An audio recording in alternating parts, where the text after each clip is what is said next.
ತಮಗೆಲ್ಲ ಗೊತ್ತಿರೋ ಹಾಗೆ ಡೆಂಗ್ಯೂ ಬರುವಂಥದ್ದು ಈ ಏಡೀಸ್ ಸೊಳ್ಳೆಯಿಂದ. ಆ ಸೊಳ್ಳೆಯ ನಾಶಪಡಿಸುವುದು ಭಾಳ ಮುಖ್ಯ ಮತ್ತು ಅದು ಉತ್ಪತ್ತಿ ಆಗೋದಕ್ಕೂ ಕೂಡ ಅವಕಾಶ ಮಾಡಿಕೊಡ್ಬಾರ್ದು. ನಮ್ಮ ಸುತ್ತಮುತ್ತ ಮನೆಗಳ ಹತ್ರ ನೀರು ನಿಲ್ಲುವಂಥ ಪ್ರದೇಶಗಳೇನಿರ್ತದೆ ಅಲ್ಲಿ ಅದನ್ನು ಮುಚ್ಚುವಂಥ ಕೆಲಸ ಮಾಡಬೇಕು. ಸ್ವಚ್ಛ ನೀರಲ್ಲೇ ಈ ಸೊಳ್ಳೆ ಹೆಚ್ಚಾಗಿ ಉತ್ಪತ್ತಿಯಾಗುವಂಥದ್ದು. ಅದಕ್ಕೆ ನೀರು ಸಂಗ್ರಹಣೆಯಲ್ಲಿ ನಾವು ಭಾಳ ಎಚ್ಚರಿಕೆಯಿಂದ ಇರಬೇಕು ಮತ್ತು ಸ್ವಚ್ಛವಾಗಿ ನಮ್ಮ ಸುತ್ತಮುತ್ತ ಮನೆ ಸುತ್ತಮುತ್ತ ಎಲ್ಲವನ್ನು ಕೂಡ ಸ್ವಚ್ಛವಾಗಿ ಇಟ್ಕೋಬೇಕು.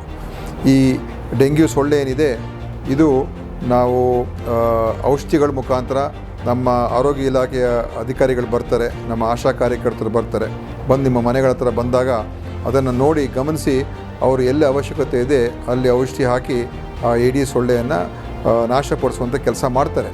ನಮ್ಮ ಇಲಾಖೆಯಿಂದ ಎಲ್ಲ ರೀತಿಯ ಕ್ರಮಗಳು ತಗೊಳ್ತಾ ಇದ್ದೀವಿ. ಆದರೆ ಇದು ನೀವು ಸೇರಿ ಒಟ್ಟಾರೆ ಈ ಒಂದು ವಿಚಾರದಲ್ಲಿ ಹೋರಾಟ ಮಾಡಬೇಕಾಗ್ತದೆ. ಆದ್ದರಿಂದ ತಮ್ಮ ಒಂದು ಸಹಕಾರ ಅತ್ಯಮೂಲ್ಯ. ಮತ್ತು ಯಾರಿಗಾದರೂ ಜ್ವರ ಬಂದಾಗ ತಮಗೆ ಸಂಶಯ ಬಂದರೆ ಖಂಡಿತವಾಗಿಯೂ ಡೆಂಗ್ಯೂಗೆ ಪರೀಕ್ಷೆ ಮಾಡ್ಕೊಳ್ತಕ್ಕಂಥದ್ದಿದೆ, ಅದನ್ನು ನೀವು ಮಾಡಿಸ್ಕೋಬೇಕು. ತಾವು ಅನುಮಾನ ಇದ್ದಾಗ ಖಂಡಿತವಾಗಿಯೂ ಜ್ವರ ಬಂದಾಗ ಆ ಡೆಂಗ್ಯೂ ಟೆಸ್ಟನ್ನು ಮಾಡಿಸ್ಕೊಳ್ಳುವಂಥದ್ದು ಭಾಳ ಒಳ್ಳೆಯದು ಅಂತ ಹೇಳಿ ನಾವೆಲ್ಲರೂ ಸೇರಿ ಇದರ ವಿರುದ್ಧ ನಿಲ್ಲೋಣ. ಡೆಂಗ್ಯೂ ಹೆಚ್ಚು ಹರಡದೇ ಇರುವಂಥ ರೀತಿಯಲ್ಲಿ ಕ್ರಮಗಳನ್ನು ನೀವು ಸೇರಿ ತಗೊಳ್ಳೋಣ ಅಂತ ಈ ಸಂದರ್ಭದಲ್ಲಿ ಹೇಳಕ್ಕೆ ಬಯಸ್ತೀನಿ.